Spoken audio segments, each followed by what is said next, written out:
Aime le média, les experts.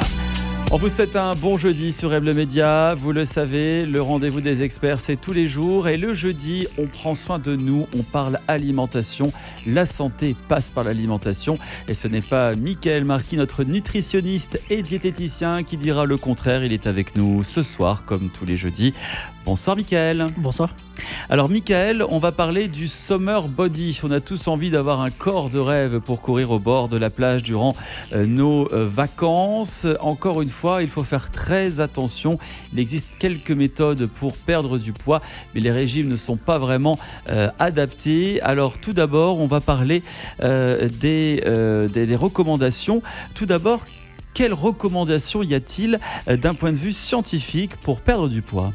Alors la première chose à comprendre, notamment ce que je vois beaucoup en consultation, c'est que les gens qui aimeraient justement ce fameux summer body ont des objectifs de moins 10 kg, moins 20 kg en 1, 2, 3 mois. C'est énorme. C'est énorme. Wow. Et ça, c'est en tout cas pas atteignable et encore moins recommandé d'un point de vue scientifique. Donc ce qu'il faut savoir, c'est qu'une perte de poids qui est dite saine, donc on perd de la masse grasse et pas de la masse musculaire, c'est 1 à 2 kg par mois maximum. Ça, c'est la première chose. Dans cet objectif de perte de poids, est-ce qu'il y a des aliments qu'il faut réduire en priorité ? Alors, on entend souvent qu'il faudrait réduire peut-être les sucres, les matières grasses ou l'alcool. Ce qu'il faut comprendre, c'est que le corps a besoin de beaucoup de choses, donc notamment les sucres, les glucides, les matières grasses. On ne peut pas tout arrêter, quoi. Effectivement, on en a besoin pour vivre. Par contre, ce qu'on est quasiment sûr et ce qu'on est le plus sûr en nutrition, c'est que l'alcool, le corps n'en a pas besoin. Et c'est vraiment des calories vides, donc diminuer l'alcool, voire totalement l'arrêter, ça va que aider autant pour un objectif de perte de poids que pour la santé. C'est clairement la première recommandation. Est-ce qu'il est nécessaire parallèlement de supprimer des féculents pour perdre du poids ? Alors ça aussi, c'est quelque chose qu'on entend beaucoup, supprimer les féculents, diminuer les féculents.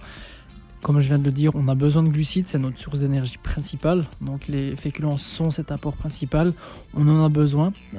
Si on les supprime, le risque c'est d'avoir des grignotages le reste de la journée, donc d'avoir encore un apport calorique plus important sur la journée. Donc en consommer maintenant. Dans beaucoup d'habitudes de la population, les féculents sont quand même plus de 50% de l'assiette. Donc c'est vrai que si on les diminue, si on a déjà un tiers de l'assiette de féculents, c'est souvent déjà suffisant. Donc pas les supprimer, mais ça peut être souvent les diminuer un petit peu. Pour tout ce qui est sucre ajouté, c'est-à-dire chocolat de Pâques, gâteaux, bonbons, tout cela on met de côté, naturellement.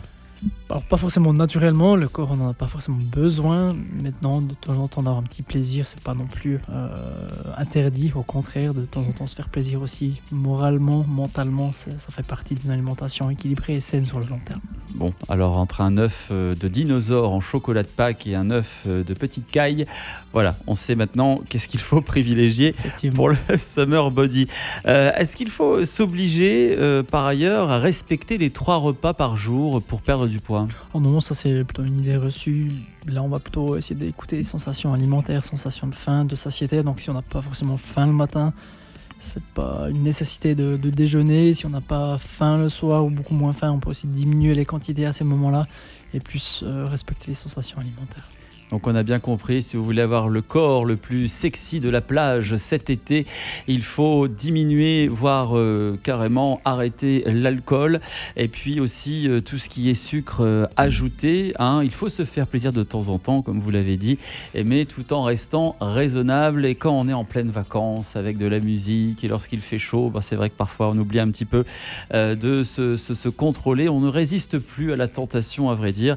En tout cas, voilà, on fait des efforts et les efforts payent, bien entendu. Tout cela demande de l'organisation. Merci beaucoup, Michael Marquis, pour tous ces renseignements. On va se retrouver la semaine prochaine pour d'autres conseils alimentation et santé.